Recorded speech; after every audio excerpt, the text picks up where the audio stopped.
প্রাচীনকাল থেকে ঠান্ডা থেরাপি মাথা ব্যথার জন্য অত্যন্ত কার্যকর হয়ে আসছে। এটা আসলে কিভাবে কাজ করে ঠান্ডা থেরাপি মাথা ব্যথা কমানোর জন্য? বর্তমান মেডিকেল সায়েন্স একটা গবেষণায় প্রমাণ করেছে যে মাথা ব্যথার সময় যখন আমরা মাথায়, কপালে এবং ঘাড়ে, মাথার চতুর্পাশে, মুখের মধ্যে যখন আমরা ঠান্ডা থেরাপি নিব, ঠান্ডা বরফ অথবা ঠান্ডা প্যাক আমরা গ্রহণ করব, তখন কিন্তু সেটা আমাদের রক্তনালীকে সংকোচন করবে এবং আমাদের ইনফ্লামেশন কমিয়ে দিবে।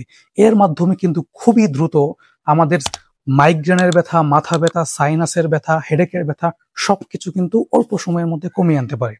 সো আজ থেকে যদি আপনারও এরকম মাথা ব্যথা, মাইগ্রেনের ব্যথা, এরকম ব্যথা হয়ে থাকে, তাহলে কিন্তু আপনি একটা ঠান্ডা থেরাপি নিতে পারেন। একটা হেডেক রিলিফ ক্যাপ কিছুক্ষণ ফ্রিজের মধ্যে রেখে সেটা যদি আপনি মাথায় দেন, আপনার পুরো মাথাকে স্ট্রেস ফ্রি করে দিবে, মাইগ্রেন ফ্রি করে দিবে, হেডেক ফ্রি করে দিবে। আপনার যদি মাথা ব্যথা থেকে থাকে অথবা আপনার ফ্যামিলি যদি কারো মাথা ব্যথা থেকে থাকে এবং সেই সম্পর্কে যদি আপনি ফ্রি কনসালটেন্সি নিতে চান, তাহলে আপনি আমাদের এই হোয়াটসঅ্যাপ নাম্বারে নক করতে পারেন।